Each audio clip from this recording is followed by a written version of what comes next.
તો ગીર સોમનાથમાં મેઘો ઓળઘોળ થયો છે। છેલ્લા 3 દિવસથી વરસાદી માહોલ જામ્યો છે। સતત વરસાદથી નદીઓ ગાંડીતુર બની ખેડૂતોના ખેતરોમાં વરસાદી પાણીનો ભરાવો થયો છે। સૂત્રાપાડા પંથકના ખેતરોમાં પાણી ભરાયા છે। લોઢવા, પ્રશ્નાવડા, અહીં વાવડી, સૂત્રાપાડાના ખેતરો બેટમાં ફેરવાયા।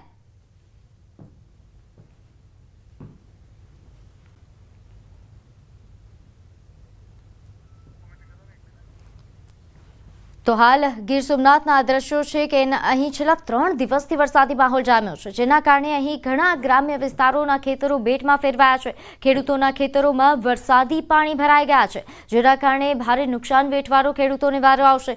ખાસ કરીને મગફળી અને કપાસ કે જેનું વાવેતર સૌથી વધારે થતું હોય છે, તેમાં નુકસાન પામશે। આ ઉપરાંત શાકભાજી સહિતના પાકોને પણ નુકસાન થઈ રહ્યું છે। તો છેલ્લા 3 દિવસથી અહીં વરસાદી માહોલ જામ્યો છે, જેના કારણે ઘણા વિસ્તારોમાં ખેડૂતોના ખેતરો પાણીથી તરબોળ બની ચૂક્યા છે।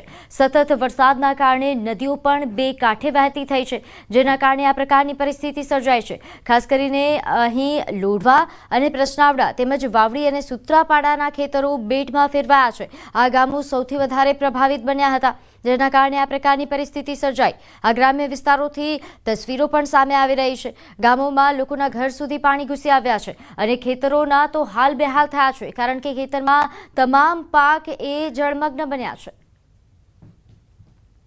3 દિવસથી ગીરમાં પડી રહેલા સતત વરસાદને કારણે ગીરની નદીઓ તો બે કાંઠે વહેતી થઈ છે, પરંતુ હવે ખેડૂતોના ખેતરો છે તે પણ પાણીથી તરબોળ થયા છે। જોઈ શકાય છે જે પ્રમાણે આ દ્રશ્યો સૂત્રાપાડા પંથકના છે અને સૂત્રાપાડા લોઢવા પંથકની આસપાસના જે ખેતરો છે તેમાં ખેતરોની અંદર પાણીથી તરબોળ થયા છે। પાક સંપૂર્ણ પાણીમાં તરબોળ થયો છે। ખેડૂતો ક્યાંક ને ક્યાંક છેલ્લા 1.5 મહિનાથી વરસાદની આશા રાખીને બેઠા હતા, કારણ કે આ જે પાકો છે હાલ જે પાણીની અંદર દેખાઈ રહ્યા છે તે જ પાકો પાણી માગી રહ્યા હતા અને તે પાકો હવે પાણીની અંદર તરબોળ થયા છે। ત્યારે ક્યાંક ને ક્યાંક ગીર સોમનાથ જિલ્લાની અંદર જે સતત વરસાદ વરસી રહ્યો છે તેમને કારણે ખેડૂતો છે તેઓને હવે હાલ મુશ્કેલીનો સામનો કરવો પડી શકે તેવી પણ પરિસ્થિતિ કેટલાક વિસ્તારોની અંદર નિર્માણ પામી છે, કારણ કે હવે જો આગામી સમયમાં વરસાદ વરસ્યો તો ગીરના આ જે ખેડૂતો છે તેઓના પાક છે તે ગુમાવવા પડશે। તેમાં પણ ખાસ કરીને સૂત્રાપાડા લોઢવા પંથકની અંદર આવેલા જે આ ખેતરો છે તેમાં વિકટ પરિસ્થિતિ છે તે નિર્માણ પામી છે।